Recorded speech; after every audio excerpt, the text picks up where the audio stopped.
It has been almost a full week since the Memphis Safe Task Force arrived in Memphis, and hundreds of arrests have been made so far. Good evening. Thank you for joining us. I'm Brian Dillick, filling in for Shay Arthur. This morning, U.S. Attorney General Pamela Bondi announced nearly 300 arrests have been made and more than 70 legal weapons have been seized.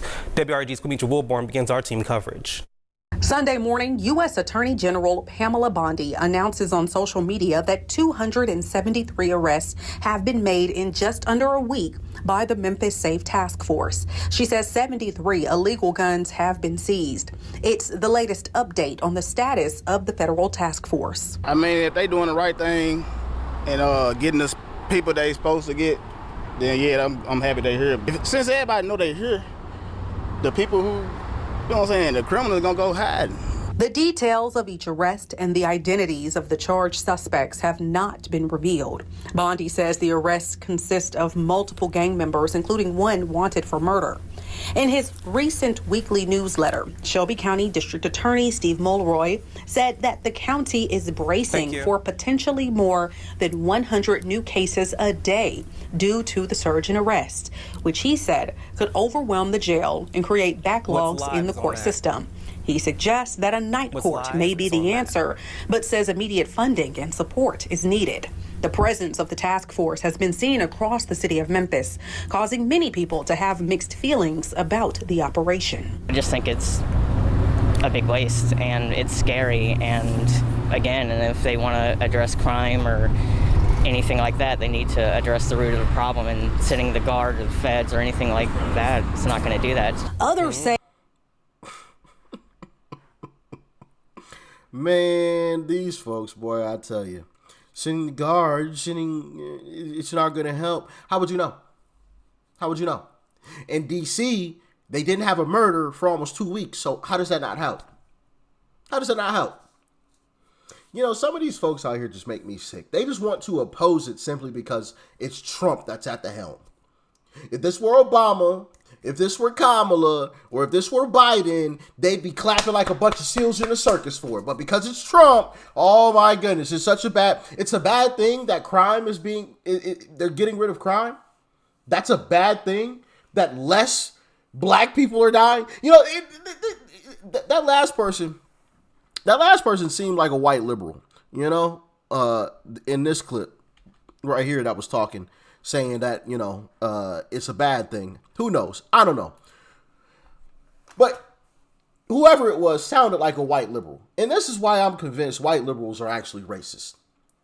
Because they will sit here and try to convince you that getting rid of crime, especially in heavily black areas, is a bad thing. How is that a bad thing?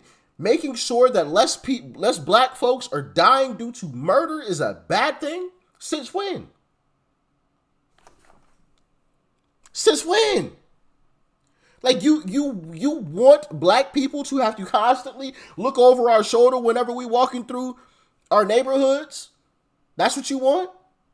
Like that's the only logical explanation for any of these white liberals to be advocating for this, especially ones that don't even live in those areas. You know, the same ones that will come from their nice neighborhoods and come down to the inner city to protest. Oh, we gotta protest, no kings, no king. You don't even live in those areas, bro. What are you talking about? We gotta protest ICE. These immigrants don't even live in your area. What are you talking about? You don't have to deal with it. You don't have to deal with whatever these gangs are that are coming from different countries. You don't have to deal with it. They aren't your neighbors. They aren't terrorizing your city streets or your neighborhood streets, excuse me. But they'll be out there protesting. F ICE, F ICE, F ICE for what? Matter of fact, let's trade places. How about that? Let's trade places. You come down, you live in these areas with these immigrants. We gonna go out to the outside. We gonna go out to the you know, the outer areas wherever y'all live, to the suburbs. And we gonna go stay in y'all neighborhoods while y'all come live in ours, and then we'll see if y'all outside protesting. We'll see if y'all when you gotta hit the floor because there's gunshots going off right outside your house. When you know you gotta be careful when you walk outside of your house because you don't know who is ready to rob you. You know, come, bro, this stuff is just crazy, man. These people make me sick. Make me sick. Or the feds or anything like that. It's not going to do that. Others say they're doing their part to just stay clear of any trouble. I got paper tags on my truck, so I be driving somebody that's legit. Man, I'm a roofer, and I ain't gonna do nothing. I ain't doing nothing bad, but if they see my paper tag, that's my... Reporting for your news leader, Quimicha Wilborn, He said, I got paper tags on mine. Hey, bro, go get yourself right. Go get yourself right. You a roofer? You sound like somebody that's doing an honest job, making an honest living. Go get yourself right. You know what do you mean? Just, hey, you can roll around however you want to roll around in the city. You know, goodness gracious, man. Goodness gracious. The Memphis Safe Task Force heading into week 2 of operations to end violent crime in Memphis and Shelby County. The Department of Justice says the task force made 321 arrests during week 1, including warrant pickups, gun charges, and even homicide. Action News 5's Michaela Redmond joining us live from downtown. Michaela, you spoke with the Republican Party of Shelby County about what the task force accomplished in week 1, right? Joy, that's correct. Luke Simbel, the vice chairman, tells me people can start to feel law and order being restored in Memphis, and the task force has done a great job so far. On the flip side, Indivisible Memphis held a peaceful rally tonight and says some residents are still scared. Flying into the second week of operations for the Memphis Safe Task Force, the Department of Justice says 321 arrests were made, including 99 warrant pickups, 82 arrested on U.S. ICE warrants, 41 arrested on gun charges, and 1 person arrested for homicide. She said that some residents say they're still scared. Scared of what? Scared of what? Criminals being locked up? 99 people picked up that had warrants. 82 picked up for ICE warrants, so illegals. 41 guns. 41 guns off your streets. 1 person arrested for a homicide. That pine box somebody else. What are you afraid of? Unless you are one of these people and they just ain't caught you yet and you know it. What are you afraid of? You aren't afraid of these people with these 41 guns that were on your streets, using them on anybody and everybody, grandma, moms, pops, cousins, aunties, uncles, nieces, nephews. You weren't afraid of them? That was carjacking you, taking your stuff, killing your brother because he lived on a different block than them? You weren't afraid of them? Like, bro, some of these folks just absolutely make 0 sense. 0 sense.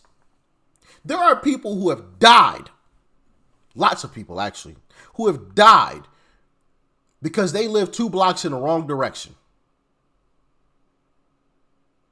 And you weren't afraid of the people that did it to them. You're afraid of the National Guard coming in to arrest those folks. That's what you're afraid of. You're not afraid of these YNs out here that's just spraying and praying, bullets going in any kind of direction. You aren't afraid of them. Carjacking anybody and everybody, breaking into people's houses and cars. You ain't afraid of them.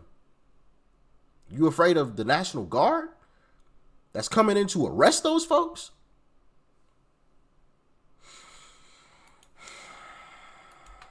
There is a lot of positivity in the air because, again, what is happening is criminals are getting off the streets. The law-abiding citizens of Shelby County are taking back our community. It is exciting. Again, it is hopeful. People can feel law and order being restored. On the other hand, Indivisible Memphis held a peaceful rally Monday night, saying there is still a lot of fear surrounding the task force and National Guard presence. An organizer said the message is really centered on community resilience and the right to free speech, even under intimidation. Folks are showing up to remind the city that peaceful dissent isn't a threat. It's a cornerstone of democracy. I don't think anybody can argue with the idea that we should be getting criminals off the streets and that's exactly what's happening. According to the City of Memphis Data Hub, citywide violent crimes are down over 45% compared to this time last year. It shows violent crimes were down by almost 100 incidents in September compared to August, with 711 violent crimes and 11 murders in August. In September, there were only 612 violent crimes, but 12 murders. Now, 6 days into October, the data shows 67 violent crimes so far and 1 murder. You may remember just a couple of weeks ago, District Attorney Steve Mulroy said we could see National Guard in high visibility locations like FedEx Forum ahead of the Grizzlies game tonight. I want to go back to something. Where was it? Oh, right here. Centered on community resilience and the right to free speech, even The message is focused on the right to free speech. Okay. Use that free speech and go snitch on the people that's terrorizing your neighborhoods. How about that? Since you're so concerned with free speech, use that free speech and go snitch on them. I bet you won't. These people make me sick, bro. They make me sick. They weren't concerned with free speech because everybody knows what happens to snitches. Everybody knows. It's no secret. Okay? It's no secret. Everybody knows what happens to snitches. So you weren't concerned with free speech when the National Guard wasn't there and you couldn't snitch and tell who was actually terrorizing your neighborhoods. So since you're so concerned with it, go snitch on the people that's doing it. Terrorizing your neighborhoods. All them little YNs is running around your streets. Snitch on them. That's free speech. You concerned with it, right? Goodness gracious, man. Some of these folks, bro. It's just an absolute joke, man. Absolute joke. Anyway, I'm happy Trump is cleaning up the streets, making sure the people of Memphis can walk out and feel safe, or at least safer, a lot safer than they were before. That's a beautiful thing. A lot less murder going on. That is a absolutely beautiful thing. You know, I hope to see more of it. But what do y'all think, man? Let me know. Peace.